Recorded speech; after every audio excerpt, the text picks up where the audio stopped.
ದೇವರಾಜ್ ಅನ್ನುವ ವಕೀಲರು ನಮ್ಮ ಪಕ್ಷದ ಮುಖಂಡರು ಇವರನ್ನು ಬಂಧನ ಮಾಡಿರುವುದು ಯಾವ ರೀತಿ ಇದರಲ್ಲಿ ರಾಜಕಾರಣ ನಡೆದಿದೆ ಅನ್ನುವಂಥದ್ದು ಭಾಳ ಸ್ಪಷ್ಟ ಆಗ್ತದೆ. ಸ್ವಾರ್ಥ ರಾಜಕಾರಣ, ಪಕ್ಷ ರಾಜಕಾರಣ ಮತ್ತು ಯಾರು ತಮ್ಮ ವಿರೋಧಿಗಳಿದ್ದಾರೆ ಅವ್ರನ್ನ ಮುಗಿಸ್ಬೇಕನ್ನುವಂಥದ್ದು. ಅನೇಕ ಸರ್ತಿ ಜೆನ್ಯೂನ್ ಆಗಿ ಬೇರೆ ಬೇರೆ ದಾಳಿಗಳು ನಡೆದಾಗ ಸರ್ವಾಧಿಕಾರ ಅದು ಇದೊಂದು ಮಾತಾಡುವಂಥವ್ರು ಇವರು.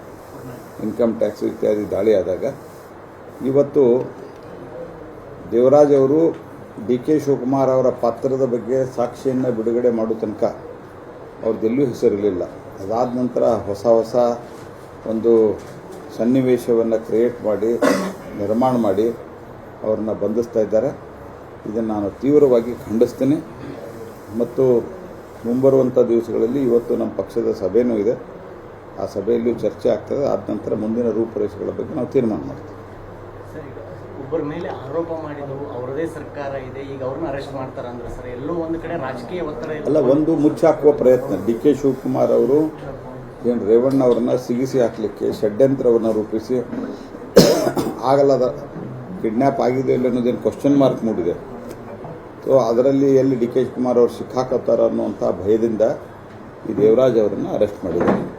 ಸೊ ಇದರ ಅರ್ಥ ಡಿ ಕೆ ಶಿವಕುಮಾರ್ ಅವರಿಗೆ ಭಯ ಇದೆ. ಇದರರ್ಥ ಡಿ ಕೆ ಶಿವಕುಮಾರ್ ಅವರಿಗೆ ನ್ಯಾಯಸಮ್ಮತವಾದಂತಹ ಒಂದು ತನಿಖೆ ಬೇಕಿಲ್ಲ ಡಿ ಕೆ ಶಿವಕುಮಾರ್ಗೆ ಮತ್ತು ಸಿದ್ದರಾಮಯ್ಯ ಇಬ್ಬರಿಗೂ. ಹಾಗಾಗಿ ಇದು ಎಲ್ಲೋ ಒಂದು ಕಡೆ ಯಾರನ್ನೋ ರಕ್ಷಣೆ ಮಾಡೋದು ಮತ್ತು ಯಾವುದೋ ಒಂದು ಕುಟುಂಬವನ್ನು ಮತ್ತು ಒಂದು ಪಕ್ಷವನ್ನು ಮುಗಿಸುವಂಥ ಒಂದು ಹುನ್ನಾರ ಇದರಲ್ಲಿ ನಡೆದಿದೆ.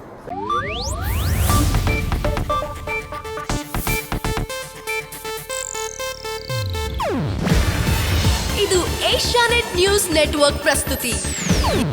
ನೀವು ನೋಡ್ತಿದ್ದೀರಾ ಏಷ್ಯಾನೆಟ್ ಸುವರ್ಣ ನ್ಯೂಸ್.